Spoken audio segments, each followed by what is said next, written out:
CEO for the Green Party of Canada in North Island Powell River. And my co-CEO is away traveling with her granddaughter, and I know we'll be wondering how things are going, but unfortunately couldn't be here today, and certainly would send her best wishes and will want to know how things went. First, I'd like to begin by acknowledging that the land on which we are gathered here today is the traditional unceded territory of the Lakota. We acknowledge our traditional hosts and thank them for their graciousness in welcoming us to carry out our event on their land.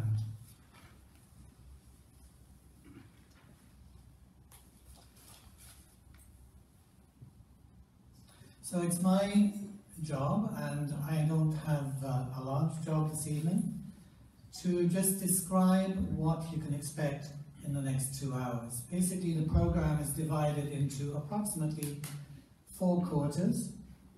The first will be a conversation between Elizabeth May and Mark de Bruin after the introductions. The second will be the opportunity to put your questions to Elizabeth and to Mark, and very kindly the emceeing will be carried out by Andrew Nikiforuk, who I will be introducing in just a second. All campaigns require money, and the third part of this evening, or this afternoon, will be a pledge auction, which will be led by Elizabeth. And for those who have not been involved in that before, it's quite exciting. And the fourth part, hopefully, will be a little bit of time for a mix and mingle after final comments from both Elizabeth and Mark.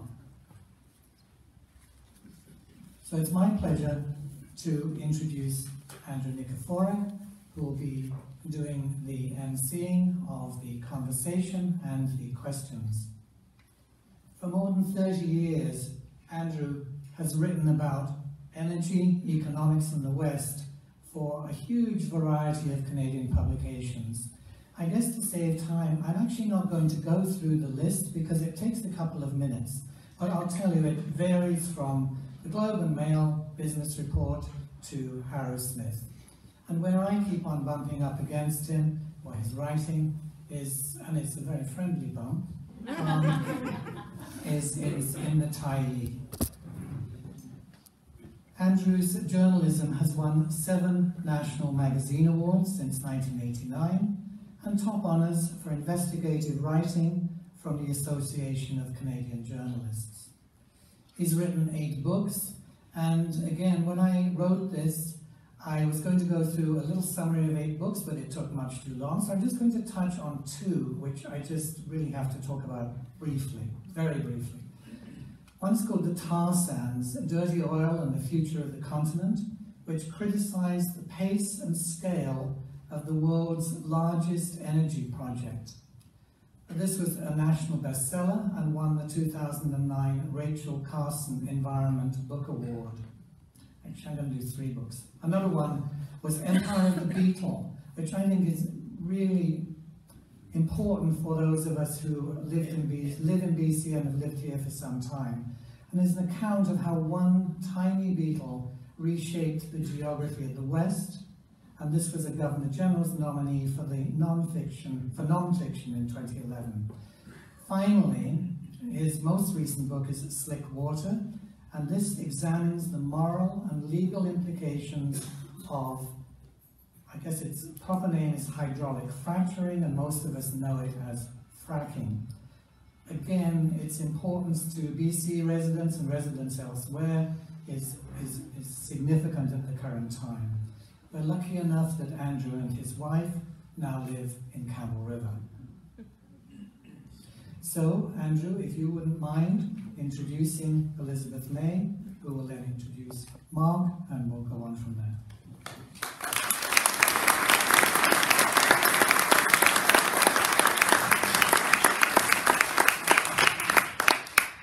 Well, welcome everybody. I have a very pleasurable job in that of introducing Elizabeth May, who really needs no introduction. You know her as the leader of the Green Party, you know her as the first elected member of Parliament for the party, and you know her as the representative for Saanich Gulf Islands in southern Vancouver Island. And she has every intention of retaining her seat in the upcoming election. I don't think anyone doubts that.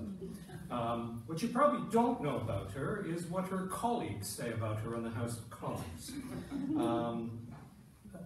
Good things.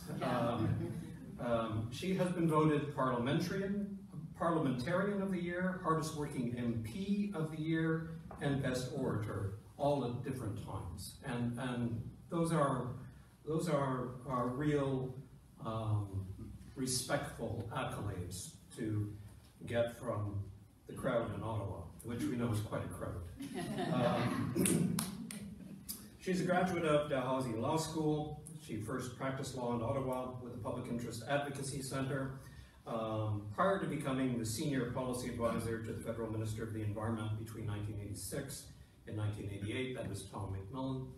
And for 17 years, she served as the executive director of the Sierra Club of Canada. That's when I first met Elizabeth. Of course, she's a proud mother, grandmother, from a strong Celtic tradition.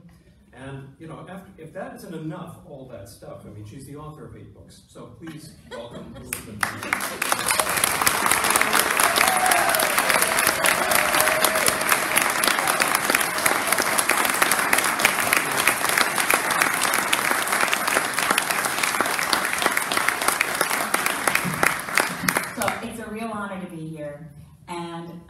Andrew Nikifor, well, I just can't say enough about how fabulous it is he's giving his time to do something with us Greens. I'll never forget the first, well, I don't know if it was the only book review that the Globe and Mail ever had you write on one of my books, but I don't know if you remember, Maud Barlow and I co-wrote a book about the Sydney tar ponds in Cape Breton. And Andrew's review started, "This book made me so angry I almost started smoking again." I don't know about the level of government, God, evilness of anyway. Never mind. My happy task is to introduce to you your candidate. So before I do that, I want to thank, this was a contested nomination, as most of you will know. You as members of the North Island Powell River riding had to vote to figure out who would be the nominee. This is happening more all the time, that the Green Party, as we become more credible, more successful, we have a lot of contested nominations. Right now, the campaign to win the nomination in Guelph, Ontario is going to be fought out at last count between 6 candidates. So you had 3. And I'll mention the first who's here today, who withdrew, because I think this is the best evidence of how successful we are. I want to thank Sandra Milligan for putting her name forward and acknowledge that she decided she couldn't do it because she realized she could win. That's really,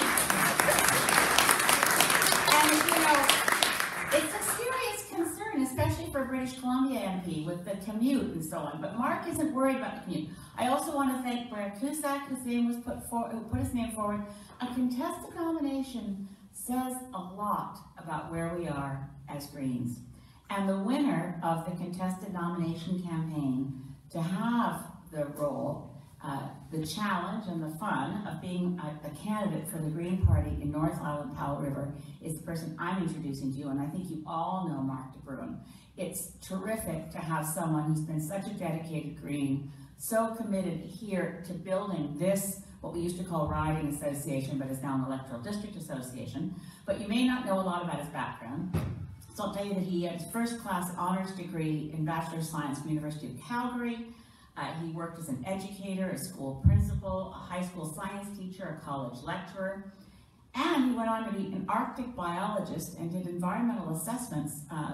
It says in my notes for pipeline projects, but I imagine given Arctic, it must have been Mackenzie Valley Pipeline, because that was a lot of work. And those were in the day, when we started the Mackenzie Valley Pipeline assessment, being that it was run through a number of First Nation, of self-government groups from Northern First Nations, it was a very complex, long process.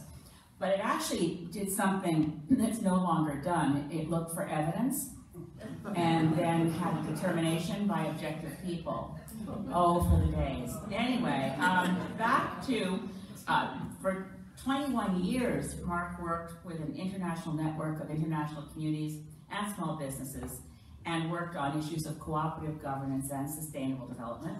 He's been here in this riding for 22 years. He has been drawn to the Green Party because of his lifelong love of nature and a desire to bring inspiring principles of the Green Party into the government of Canada.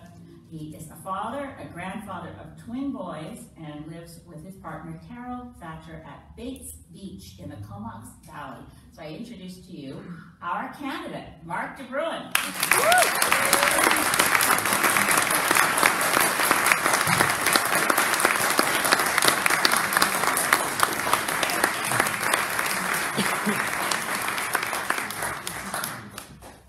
Well, it is indeed a great pleasure to finally be at this day.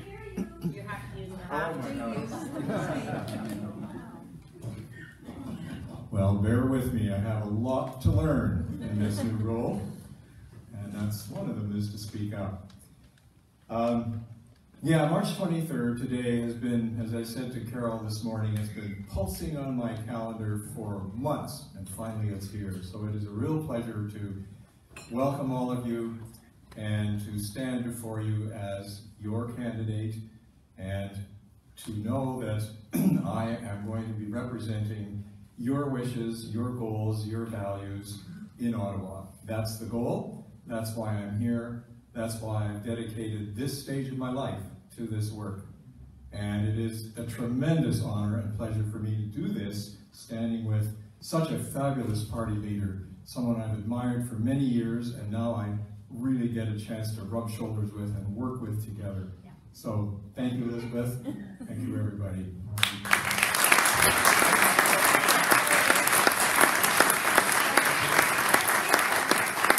We need mics, though. Whatever. What's the mic situation? It's right there. Oh, grab that one. Okay.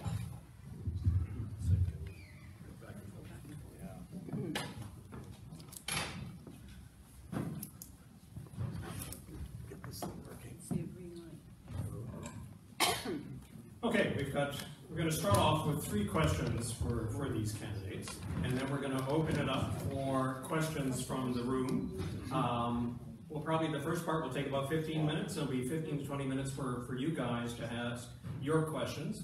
I respectfully ask that you ask a question, and which ends with a question mark.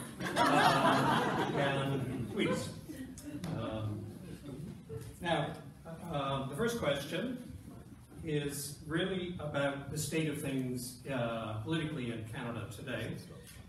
We have a new Democratic Party, which seems to be becoming increasingly invisible. We have the Conservatives, led by Andrew Scheer, a man who is looking for his lost charisma somewhere in Saskatchewan. And of course, we have the Liberals looking for integrity and not finding it, which leaves doors open, I think, for the Green Party. So the first question, and this is the easiest of our questions this afternoon, is why vote Green this time around? Should I go first? Andrew forgot one of the other party leaders who makes it so easy to vote Green because the fear factor is gone. The right has split. We have Maxime Bernier, People's Party. Yes, I know. It's Volume, please. What's that? Volume. Yep. Yes, Just give we're me a trying sec. to get the mic to work. I'll come over here, maybe for now. See what happens. I'll borrow your mic for a minute. Now, I was just saying, in Andrew's review, and it's quite true, if Andrew Scheer had any charisma, he lost it somewhere. But it's not just charisma, it's integrity that's really missing there. The vote on the right has split because Maxime Bernier and the People's Party will be running a candidate in every riding across Canada, which will draw people away. So it's the first time in a very long time, actually since Stephen Harper and his alliance reform version of conservatism cannibalized the Progressive Conservative Party and destroyed that voice of moderate conservatism, in fact, even progressive conservatism, as it was then called. But we lost that part of our political spectrum. This is the first time we've seen it open up again with two parties on the right, which means that for Greens who are constantly, and people who want to vote Green, especially in 2015 when the risk was of Stephen Harper forming government again, even in ridings that there was no hope whatsoever of a Conservative candidate winning, half of our vote, and I know this from pollsters that we didn't pay because they're too expensive for us to afford, but many national pollsters told me after the 2015 election that we had lost half our national vote in the last week of the campaign as people fell victim to fear factor messages of you can't vote Green, how will you feel? This is how it's usually put to me. People feel super personally guilty. How will you feel if you wake up tomorrow morning and you voted Green and Stephen Harper's still the Prime Minister? As if there would be a connection between those things. This election is very different. Justin Trudeau has disappointed very many people, including a lot who voted for him, but he isn't hated at the level of Stephen Harper, and the vote on the right is split, so the first past the post is a terrible, perverse system. If we didn't have the kind of winner-take-all voting system we have, there wouldn't be this vulnerability to fear factor voting. The reality is, this election, people can vote for what they want, because we are for sure going to see members of Parliament elected this fall to 6 different parties. That changes the dynamic a lot, and it moves us to the territory of a minority parliament, where what you really want is smart, dedicated MPs who are willing to cooperate on the basis of principle. And that's what Greens will do. And I have to add the other reason to vote Green in 2019 is that unless we get in large numbers and actually change the trajectory of fossil fuel use in this country and globally, it won't matter who you vote for in 2023 because we'll have seen the window close on holding to 1.5 degrees Celsius. So it is a matter of urgency, and it's a matter of principle, and it's also an opportunity, the likes of which we've never seen before as Greens. And that's why, in my short amount of time, I'd say this is the election to make sure you and everyone you know, I know you guys are going to, get everybody you know to the polls to vote Green. Seems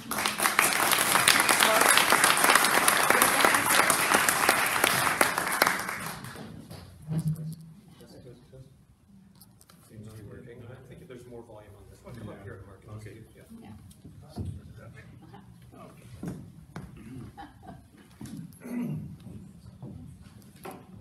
Well, I think we just saw one darn good reason why to vote Green, right there.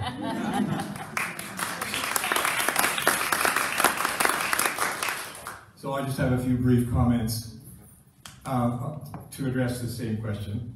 Number one, already been mentioned, is climate change. There's no party in Canada other than the Greens that have a clear beat on this and really see just how critical this situation is, that fully embraces the IPCC report and understands that we have about maybe 11 years left in order to have any hope of keeping the global warming down below 1.5 degrees. That doesn't mean we've got till 2030 to start figuring out what to do. It means we have until 2030 to do it. And that means we need to start now. And you don't hear anything like that from anybody else in Ottawa. Hardly at all. I think the Liberal budget that was just released is a great evidence of that. The whole climate change topic was so second and third and fourth tier down in importance. Just an appalling statement of how as a nation we are denying what's going on. So there's the number one reason to vote for Green.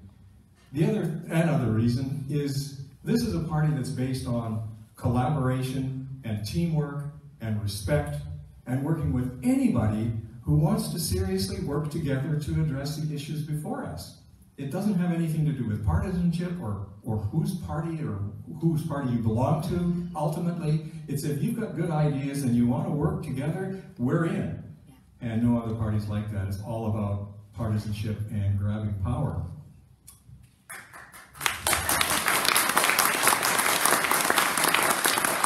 And the third reason, I'll keep it very brief, is, as has already been mentioned, this party has been, well, our leader has been voted the most ethical party leader in Ottawa just recently.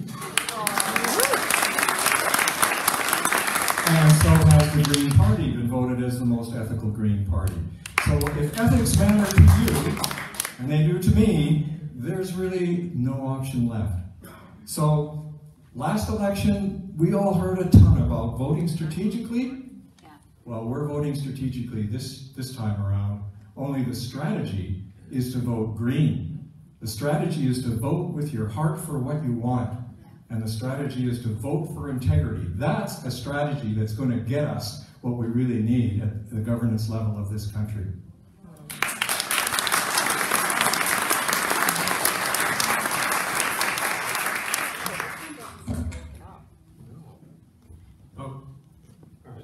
I keep thinking something should work because I like sitting down, but it's not going to work. Okay, sorry, There's not enough volume there, Elizabeth. No, there's nothing. Okay, all right. Oh, see? That was the easy question. Now for a much harder one. Western democracies are failing around the world for a variety of different reasons, as nationalist and populist movements are on the rise. Economic inequality has reached historic highs, and the political elites in Western democracies are really at each other's throats. And many of these same problems are poking their head up here in Canada as well. We are not immune to any of these issues. So the question is, how will the Green Party address the growing loss of faith and trust in government and politics and political parties?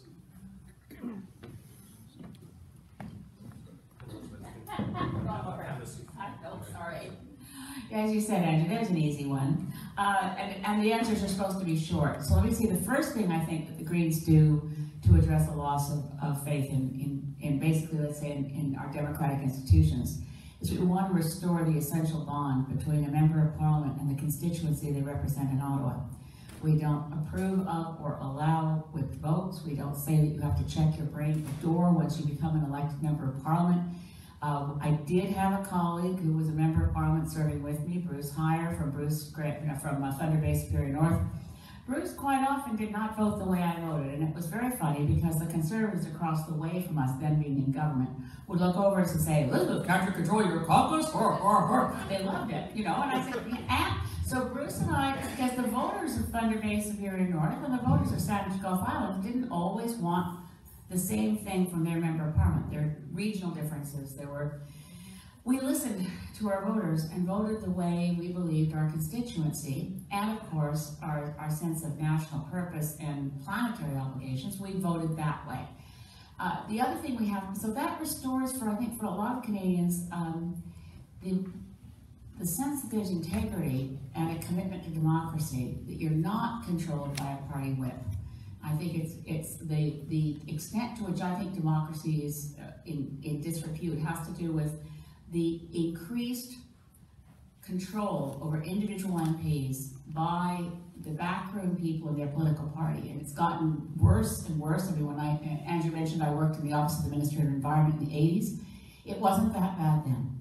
We actually had people work together, collaborate, go into committee hearings, change legislation, work together around common policy. In other words, the period between elections when we were in government, when people were governing in Parliament, was much more focused on the public interest than now.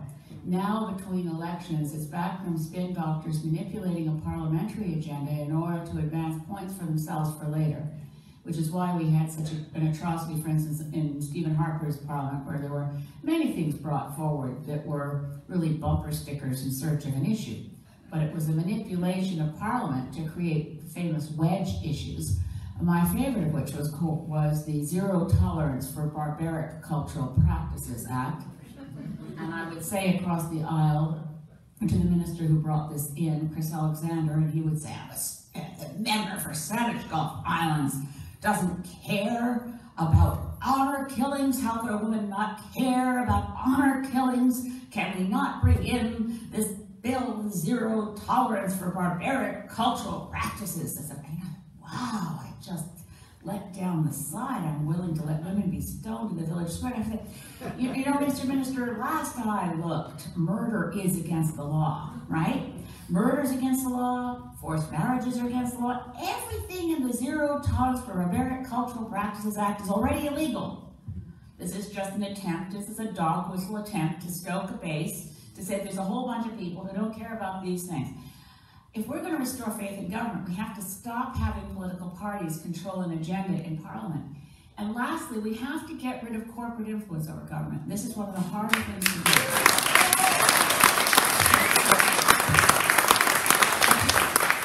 I'll say in brief, and now that I've been in Parliament, believe it or not, for 8 years, covering every issue before the House, as the only MP for the Green Party, I read every piece of legislation, I put forward amendments on bills, and I work deeply on the issues.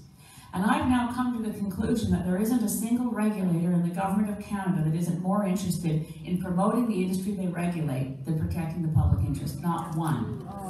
So if you look at the Canadian Food Inspection Agency, its #1 priority is to make sure that the Canadian dollar value of food, or things like food, exports goes up. The people running NAVCAN should be, you know, NAVCAN, gosh, it's dealing with our aircraft, right? I have talked to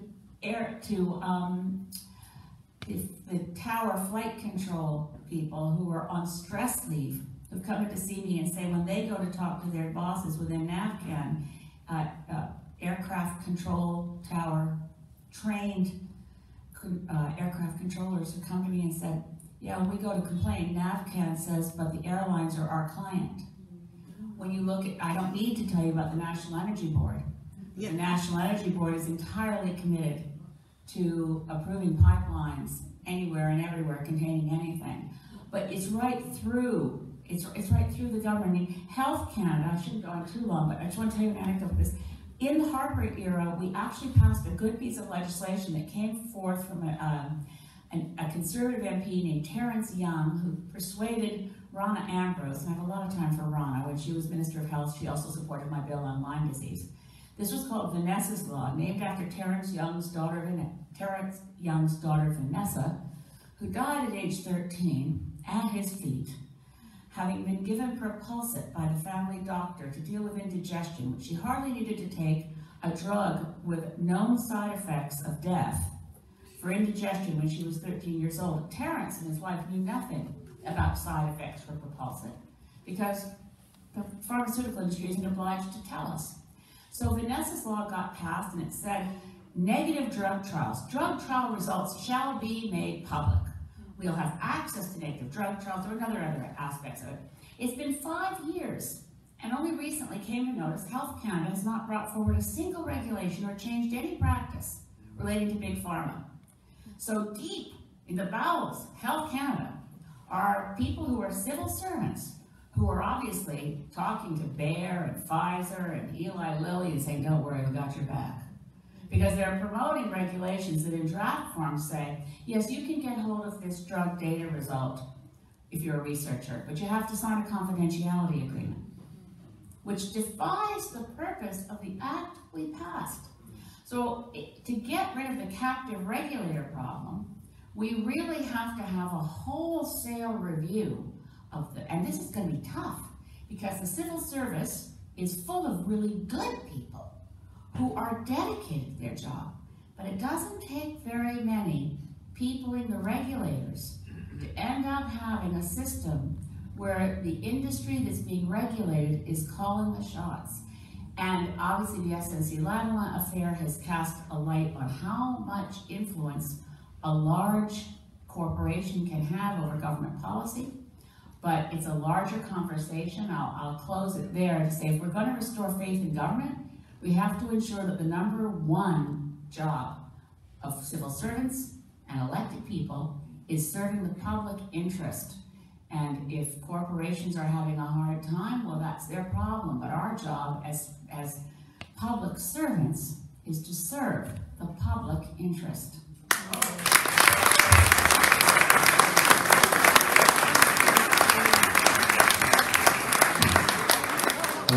Oh, we're working.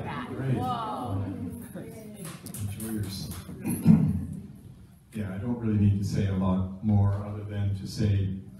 that we just saw one really good example. Is it not loud enough? Stand up, okay. Truth-telling. That is one way to restore public confidence in our governments and in our politicians, and we just saw a really good example of that. Someone has the courage to call things out as they really are, so that we can then start dealing with them. So all I want to add is that as a representative of the Green Party and a candidate in this riding, I dedicate myself to restoring that faith by being a good listener to all of you, all the people in the constituency, doing my very, very best to do that job well, to maintain my integrity and decorum. I don't want to get involved in any kind of mudslinging or any of that kind of business. That's why I am standing here, to bring those kind of qualities back into our government. Yeah, thank you.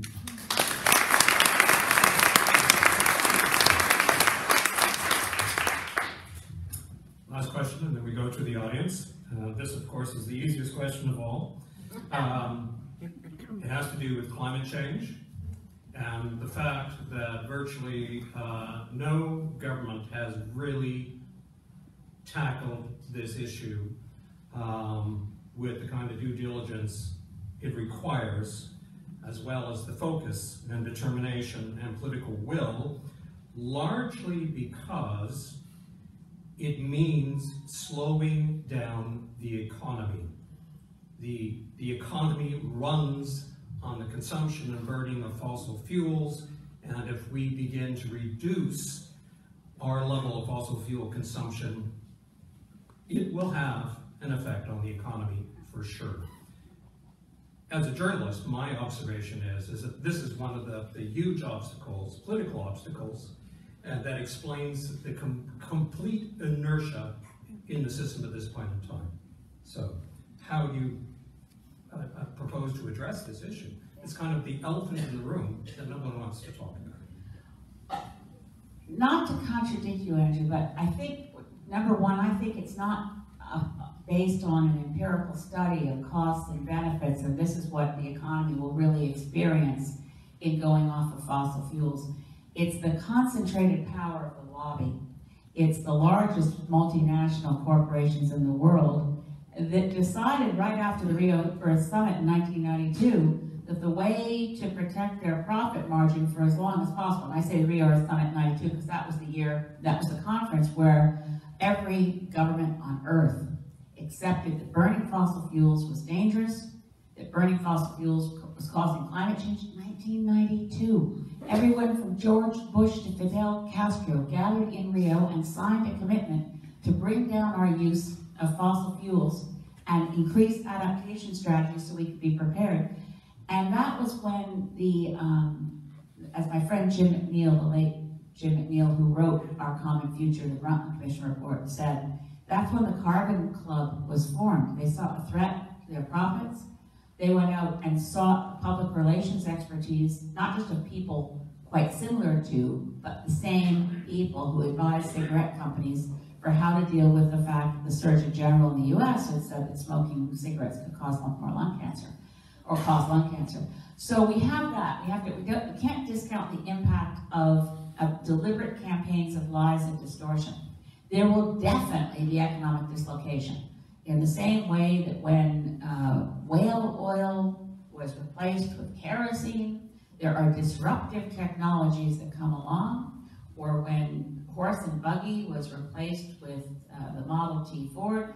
In terms of the economy overall, this country, in terms of GDP, just as an example, the oil sands have never reached 3% of our total GDP. But to look at the billboards that the Alberta government placed all over my riding anyway, I'm not sure if they got all the way up here. You know, every school and hospital in this country is run by the generosity of the oil sands. Really? So it's not an insubstantial part of our economy, but solar panels and windmills and the massive amount of work it will take to make sure that all the buildings in Canada, residential, commercial, institutional, become energy efficient will employ millions of people, generating lots of economic activity in a distributed way across the landscape. But the larger point, which I just want to come back to, is this idea that the economy runs the country, and that is a big problem.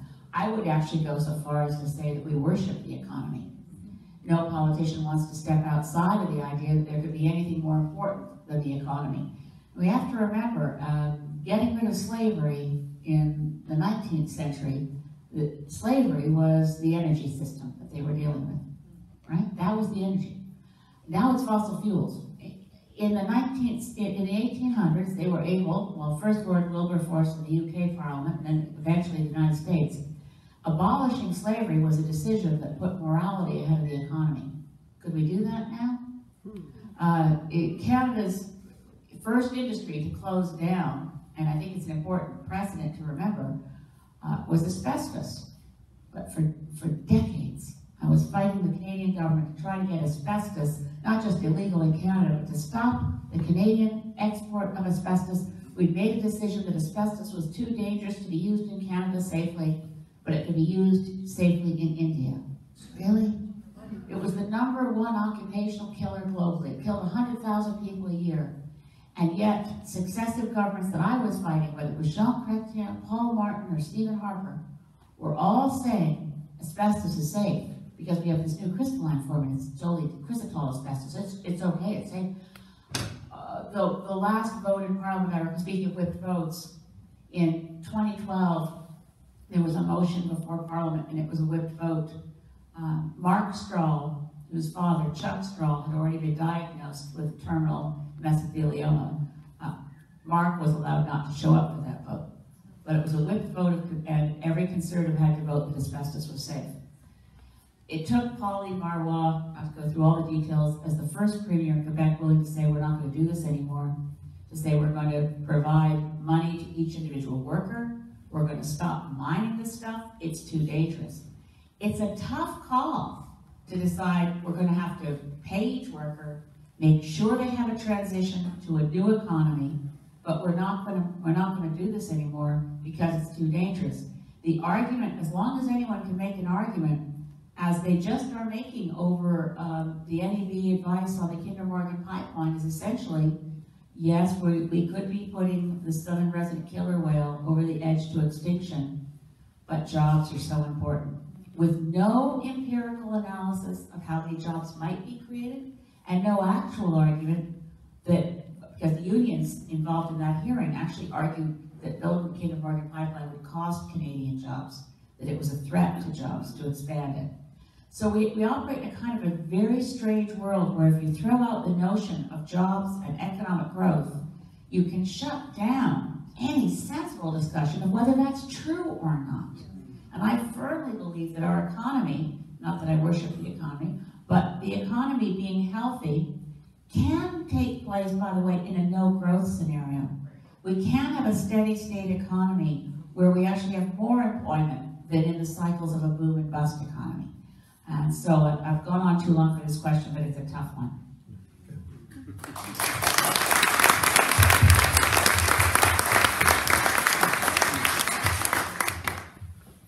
Yeah, it is tough. I guess I better stand up. It is the big elephant in the room, as you said, Andrew, because the notion of slowing down our growth, never mind stopping the growth, is pretty darn fearful for most people. And they immediately start thinking about jobs, mortgages, putting their kids through school, all the rest of it. But I think this crowd would probably agree wholeheartedly that we live on a finite planet, and we are very busily gobbling it up. And it doesn't matter what resource we look at, we are running out of them. All the easily accessible resources of almost any kind are gone. It takes more and more energy to mine or log or do just about anything to get the stuff that we think we have to get in order to keep things growing. So a really fine example locally here would be forestry, where only 3% of old growth forests on Vancouver Island remain. And yet, what are we doing? We are logging them. It's truly insanity. And it is just the mantra about jobs, jobs, jobs that is driving that. And I don't have the answer. I don't think anybody has an answer to this, but as a civilization, we must come to terms with this because it is limited, it is finite. And so our levels of expectation, the way that we conduct our own personal lives, these need to be deeply examined by all of us so that we do what we can to change this belief in never-ending growth. I think a really good example of this is New Zealand, where the Prime Minister just recently announced they're not going to use GDP anymore to measure how well that country is doing. They're going to be having a well-being budget, which will include things like, how much has poverty actually reduced in this country? How is childcare doing? And those things are given an equal weight in determining the health of that society. Way more sane and way more on target than our long-standing addiction to never-ending growth. Can I just add something quick? Just so in case you didn't know, the New Zealand government and the wonderful Jacinda Ardern are held up, just as in BC, with a confidence supply agreement with the New Zealand Greens. And they also went one step farther. They're not a coalition government, but New Zealand Greens negotiated 4 cabinet ministers in the New Zealand government, even though it's a confidence supply agreement. And my dear friend James Shaw is Minister of Climate and Statistics because he wanted to get rid of GDP and move to keeping relevant information about the health of the economy and the health of the society overall. So just more examples of why voting green really makes a difference.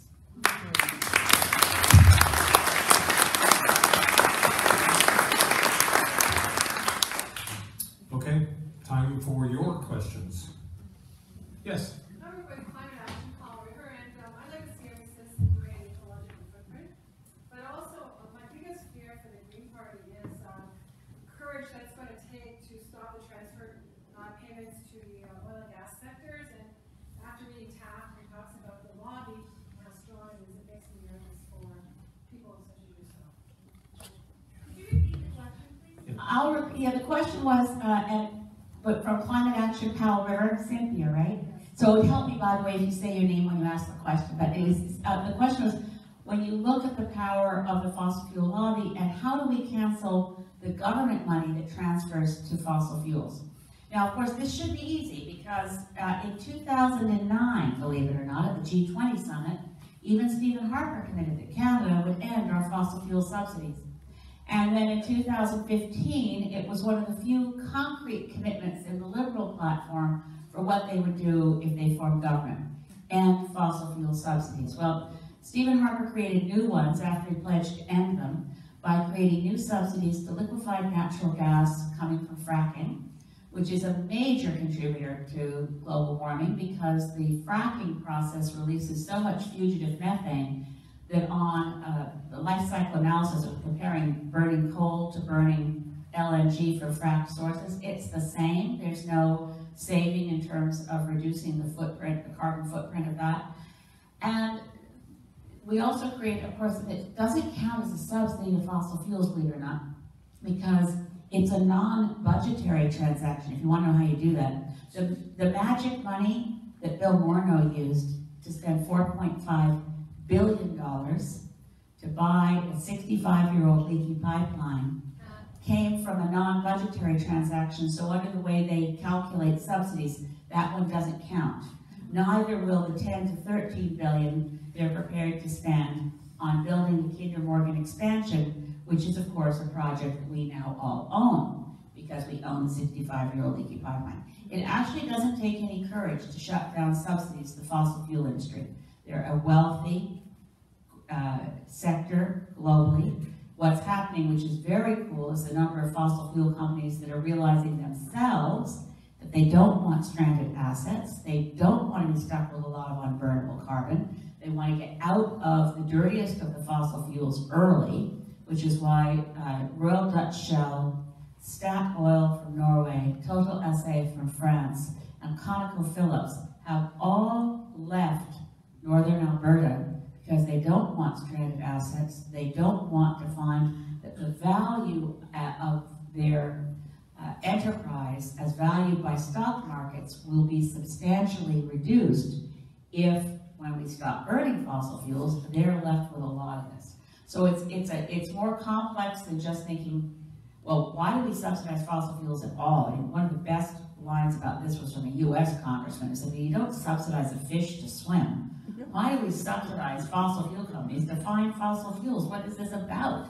It should never have happened at all. But we do need to pull the plug on that, as well as we have to set a date by which we're going to be off fossil fuels. And given, I've taken 10 seconds more just to say the IPCC report, and Mark referred to it, that said we have to hold global average temperature to no more than 1.5 degrees Celsius. That's the target in the Paris Agreement. We're almost certain to overshoot it substantially. The only way to hang on to it is to do Herculean effort globally. We've already seen some countries make significant commitments to end their dependence on fossil fuels, like Costa Rica, like Sweden, like New Zealand. But Canada's target at the moment is the same one that Stephen Harper said. We are the weakest country in the industrialized world. We are not doing what needs to be done. But I wanted to get just quickly to point out that the IPCC is accurate. It's always accurate. The problem is they always underestimate the impact and overestimate how much time we have. So I'm quite certain that we don't have till 2030 to get to 45% less emissions than in 2010. We better set our target for 50% below 2010 levels by 2030, or we're much more likely to overshoot.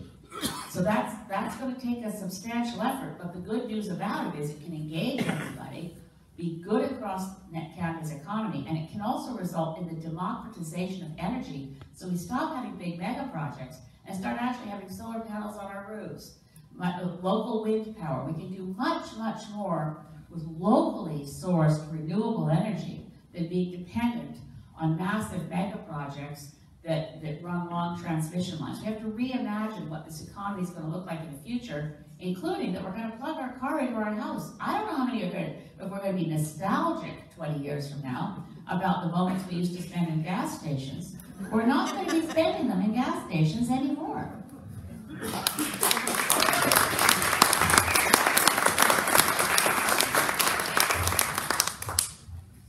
I just want to acknowledge what Paul River is doing to fight climate change.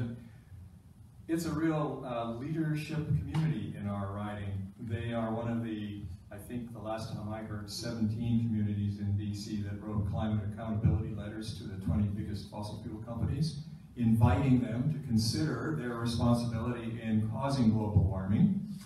And this is not an aggressive, litigious approach, but they are just writing letters so far. But I think the implication is that there is a growing expectation that they're going to have to play their role in assuming responsibility. It cannot all be put on the taxpayers' backs. So good on you guys. And you also just recently announced, or the town council announced that they are in a climate crisis. And this is an attempt to raise awareness. So I think this is part of the answer to your question, Cynthia, is to educate, get people to be more aware. So recently a number of us put on a tour of Kevin Taft, who wrote a book on the way that the fossil fuel industry has totally captured governments and even universities in Alberta. U of A and U of C both are heavily financed through the fossil fuel industry, and they govern largely what kind of programs are offered there, especially in their schools of business. So a tour like that helped people to realize, and I've loaned this book to various people. My neighbor the other day said, wow, I just love that book. I had no idea this was going on. So as people become aware, you know, governments don't seem to do a hell of a lot until they feel the hot breath of the people on their backs. And that's what it's going to take.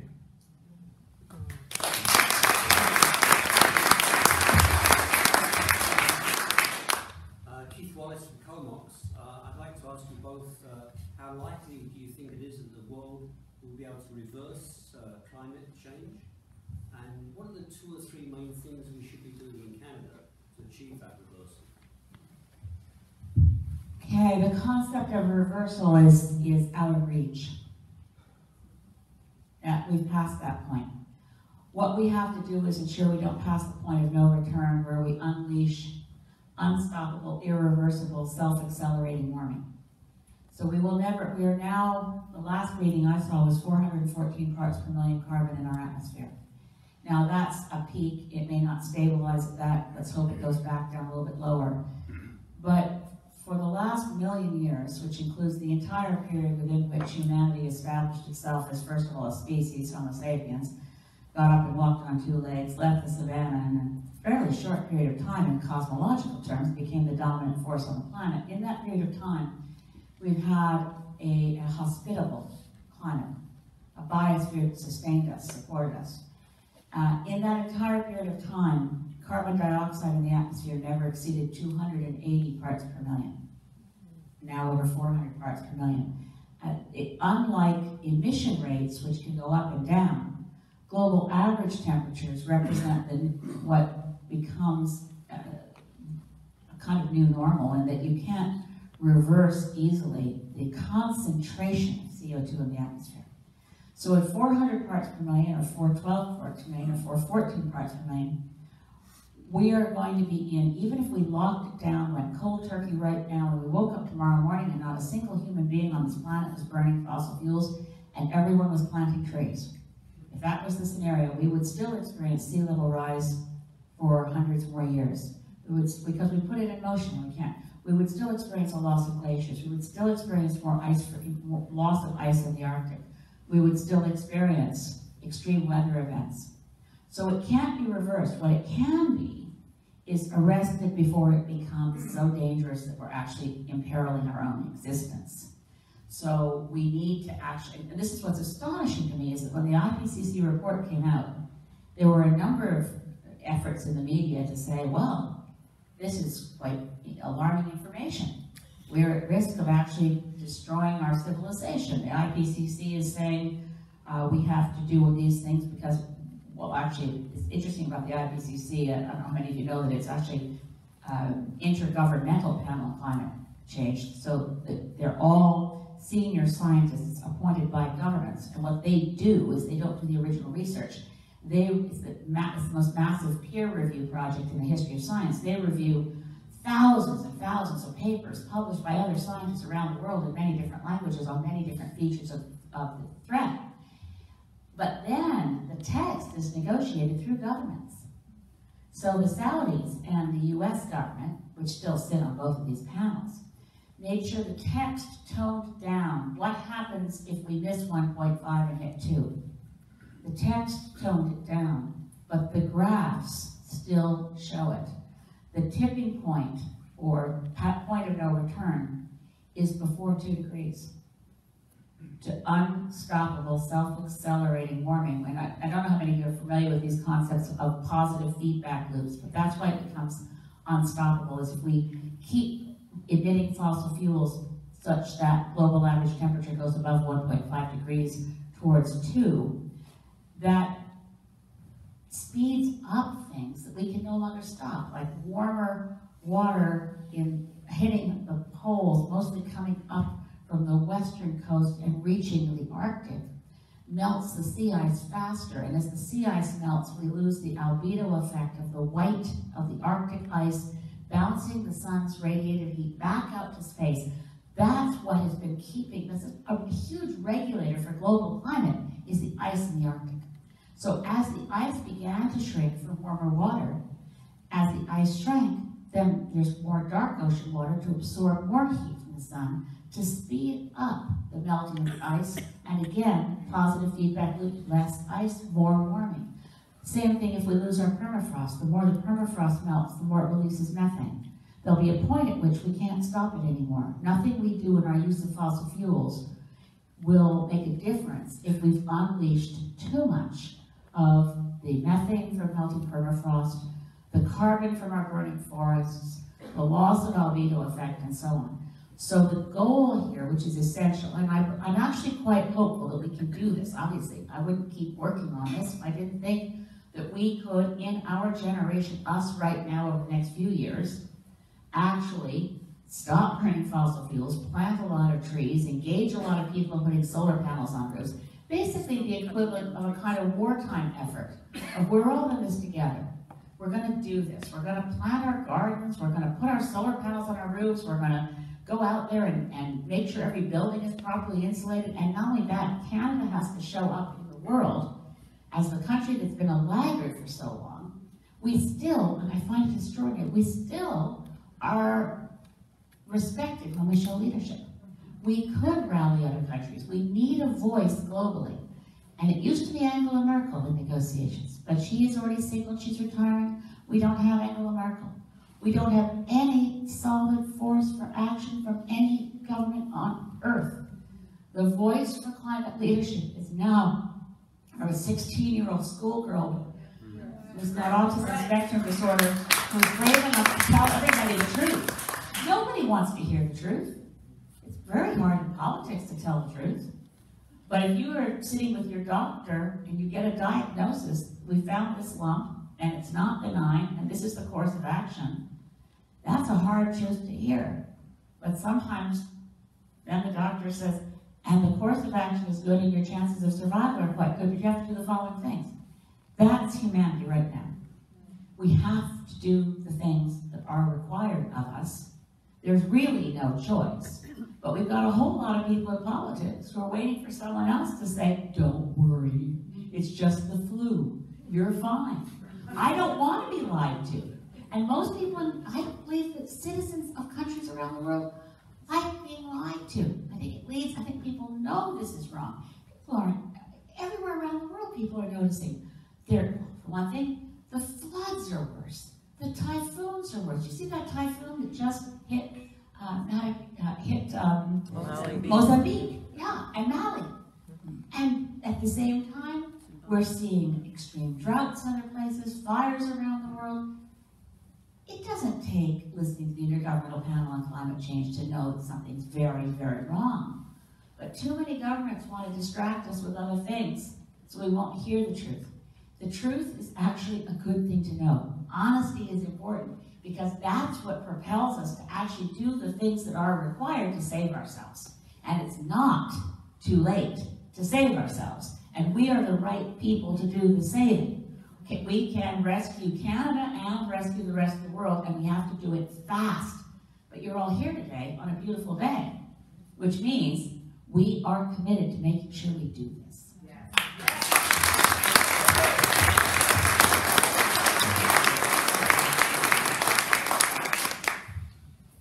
Who's the gentleman that asked that question? Yeah. Are you familiar, Keith? I've been at this so long. Right, Keith. Are you familiar with a book by Paul Hawken called Drawdown? No. That may be of great interest, and probably to many of us in this room. He is one of a growing number of people who are really seriously looking at that exact question. Not how can we only reduce our emissions, but how can we draw carbon out of the atmosphere? And I think we'd be very smart not to listen too much to big oil, because they're talking about geoengineering and chemical sequestration processes that are highly theoretical, not proven, and it is just a way for them to say, oh, well, we'll figure out a way to fix it in the future, just let's keep burning that oil. And that's part of the mantra of these companies, to keep us all sleeping. Hello? What happened there? So locally, I think that there are so many things, really exciting things, that governments could lead the way in helping answer that question. It probably is true what Elizabeth has said, that we're way beyond the point of bringing it back down to 280 parts per million anytime really soon at all. But we could sure slow it down and give ourselves a lot more time and feel much better about how we're living on this planet. So locally, reforestation would be a wonderful thing for government to really take seriously, because trees are one of the greatest sequesters of carbon on land. And in Paul Hawken's book, in the top 20 items listed there for how to do this, there's about 7 of them that relate to either agricultural practices or forestry practices of some kind. These are all very doable. They don't require any high tech. They do require initiative, and they require support financially. The Comox Valley is a real breadbasket potentially, and we could do so much locally that way, and not to mention the forestry all around the whole riding everywhere. So it can be done, but it takes political will, and that's why I want to vote green.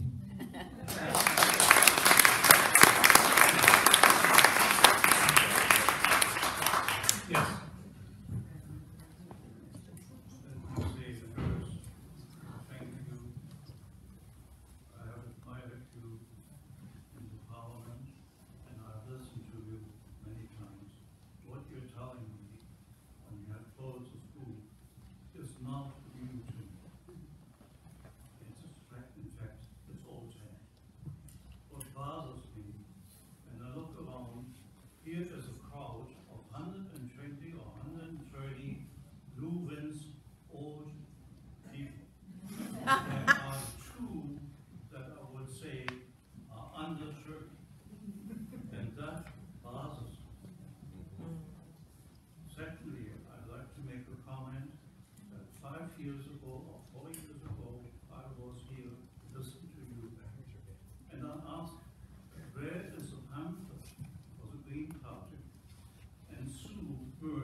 But I did read all the recommendations to the members of Parliament. And most of them I had to very agree with. But I was struck by the lack of absence of any programs, plans, as it concerns the most greatest polluter in the world, the transportation industry. Nothing, or just a very superficial word. I would suggest, for God's sakes, please get a pamphlet out and do address the things that the public really needs to do. And get at these young people.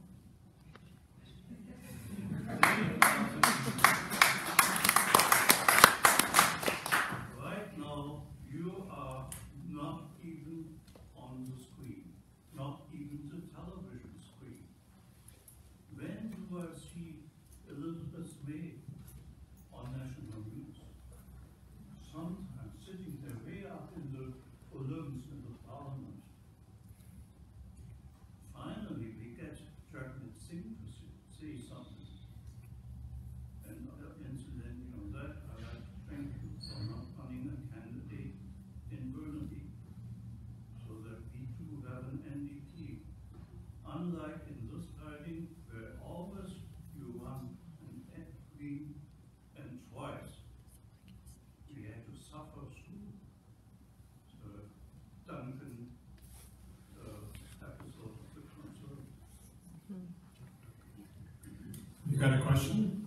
What I'm saying, please get together with Jagmeet Singh and decide where you are running your green candidates. Run them with candidates that have a chance to win. Don't split the vote. We don't need Scheer, we don't need Trudeau, we had enough of them. Well, thank you, sir. I'll just say that there's a substantial detailed section on transportation in Vision Green. I know it's too long, but we take, oh, sorry, thank you. Yeah, thank you. I said within Vision Green, there is a substantial section on transportation, including what we should do for national passenger rail, what we should do with inner city transport, the transition away from the internal combustion engine. We have a lot of brochures on different issues. I think we have some brochures here today, at least membership brochures. We also have a branch of the Green Party called Young Greens, where Young Greens are organizing on campuses across Canada. It's the rare university or trade campus these days that doesn't have a group of Young Greens. Now, to your idea of cooperation, I've tried over the years this effort to make sure we were cooperating, and I was rebuffed continually by the NDP. But in the last number of years, the Elections Act has been changed. And if I were to do what you now recommend, I would be violating the Elections Act, and the Green Party would be subject to substantial sanctions.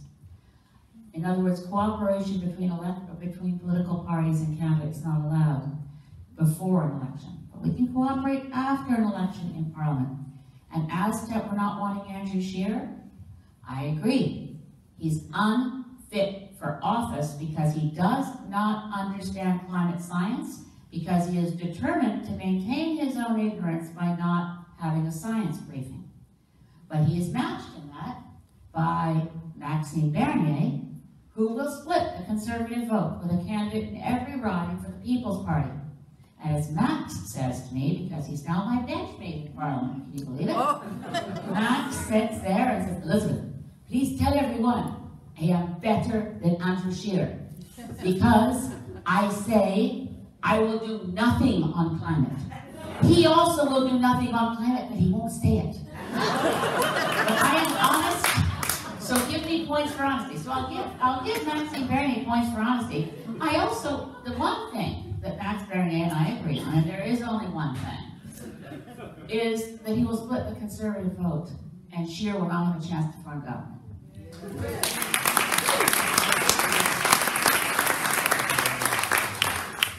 All right, I think we have time for one more question. Yes. Michael from Climate Action Powder River. As you've seen in BC, post-election, the Greens got together with the NDP, sat down for a week and got a 40-page document together. Do you see that as a possibility after the election? So did everyone hear Michael's question? No. Okay. In the context of our British Columbia provincial election, Michael pointed out that after the election, Andrew Weaver, leader of the Green Party of BC, actually, Michael's question sat down with the NDP. Actually, the 3 Green MLAs went through the process of also sitting down with the Liberals and with the NDP on a process of trying to find out, as my own MLA, Adam Olson, who's Startlook First Nation, and Adam, whenever the media would say to him, you have the balance of power, he'd say, no, we have the balance of responsibility. It was how do we discern what would be in the best interest of this province? What do we make of the way people actually voted? What do we do? And they developed, of course, the 40-page confidence and supply agreement, which covered these topics, and that's why John Horgan is in office, because the Greens were prepared to compromise and provide support on confidence votes, so long as this province committed to the United Nations Declaration on the Rights of Indigenous Peoples, pursued a pilot program and guaranteed livable income, put money back into education, money back into health care, and of course a real climate plan, among other commitments. Of course, that's what would happen after a federal election where we have a minority parliament. With enough Greens elected, we would of course talk to the other parties to see what kind of combination of MPs from the different parties that are now in Parliament would create a stable government that delivers on what Canadians really want. And you know, it's really interesting, even though Justin Trudeau obviously famously broke the promise repeated how many times that 2015 would be the last election held under first past the post. I think after this election, we're going to see a parliament that looks as though it was elected under proportional representation. Because we're going to see a lot of different parties, and no one's going to have a majority of the seats. And that is what the country needs. We need to force people to cooperate. This business of having 39–40% of the vote and 100% of the power is dangerous. And one of the things, of course, we would want is to and David Murner, by the way, who's running in Esquimalt Saanich Suk, is the critic on my shadow cabinet for democratic reform, and how we're going to going back to the question of getting rid of first past the post. The Quebec government, by the way, is committed to bringing in mixed member proportional without a referendum. The PEI ballot this year will include, again, they already had a referendum and picked mixed member proportional, but the Premier said there weren't enough people who turned out to vote, so that referendum didn't count. So they've had to put it back. So I know this was the last question, so I just end on a high note. While I'm here speaking of Prince Edward Island, right now the Greens in Prince Edward Island are running in first place to form government. If the election's held today or tomorrow,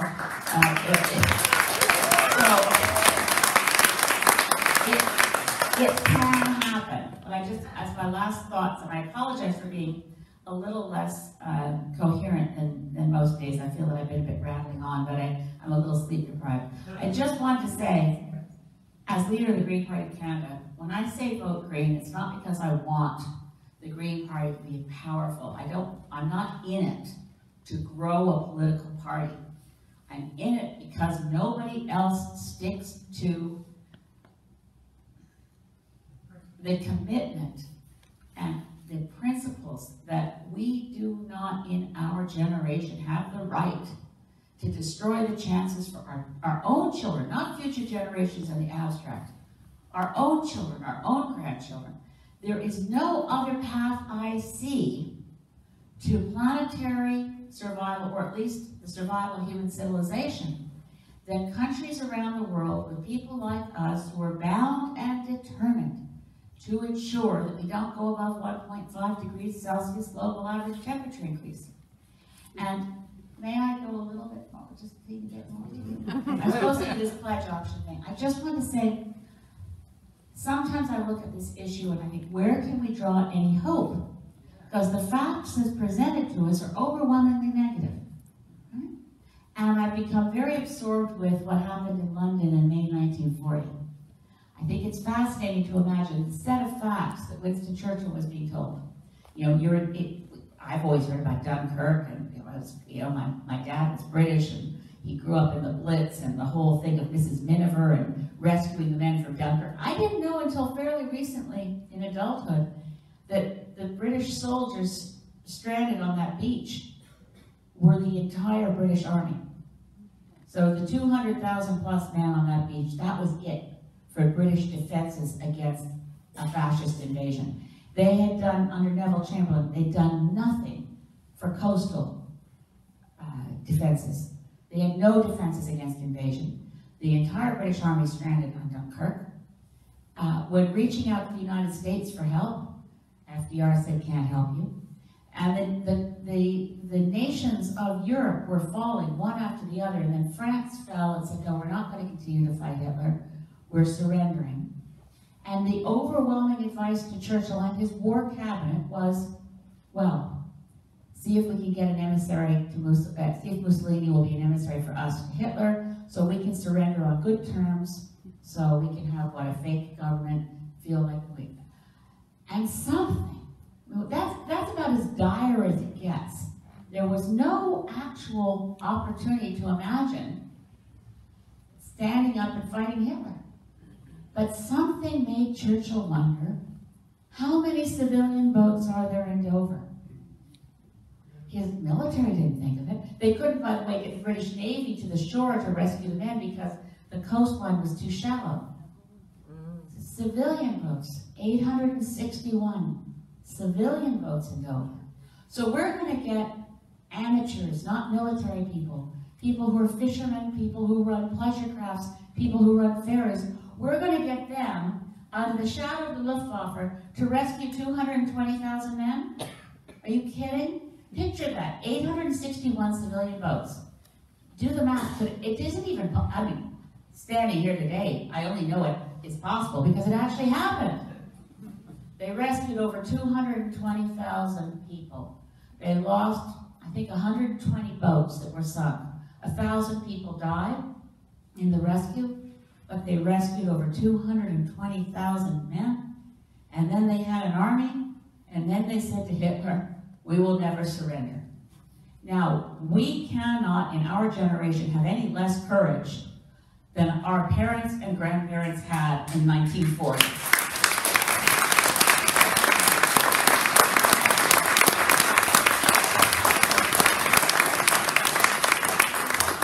We are facing an existential threat that's bigger than a political threat, and obviously climate change isn't Hitler, and fascism isn't fossil fuels. These are different challenges. But we're human beings with the same sets of challenges of human nature. That mixture of indifference, cowardice, anxiety, fatalism. The British government in those days, they didn't have public opinion polls, but they had a daily morale report. The Daily Morale Report told them that the British public was terrified of Nazi invasion, expected it to happen, thought there was nothing they could do about it. This was particularly acute in the upper classes and aristocracy. A lot of the working level folks were signing up on one 24-hour period. 500,000 Brits showed up at local police stations to say, sign me up, I'm going to be part of local defense. But the Daily Morale Report at one point, and this reminds me so much of where we are right now, because the Canadian politicians would say, we don't see Canadians being worried about this. The Daily Morale Report said there was a lot of fatalism across the land. This is before Dunkirk, before the boats in Dover set sail. And it said, women in particular have stopped listening to the wireless. There's a lot of denial that goes on when you know you're in deep trouble and no one wants to speak the truth of it. And I think the Canadian public and the publics of the world will rally around and take up not arms, but hammers and saws and get busy putting on solar panels and get busy insulating homes and get busy saying, yeah, I want to make sure we have a 100% renewable electricity grid. We want no carbon in our electricity. Then we get to 100% electric vehicles. We consign the internal combustion engine to the museums. We bring in biofuels to make sure that our tractors and fishing boats can still run. We do all this in an accelerated fashion because it must be done, but the good news is it can be done. And it can't be as hard as launching 861 civilian vessels under the shadow of the Luftwaffe to rescue 220,000 men. The things that seem impossible are the only things worth doing.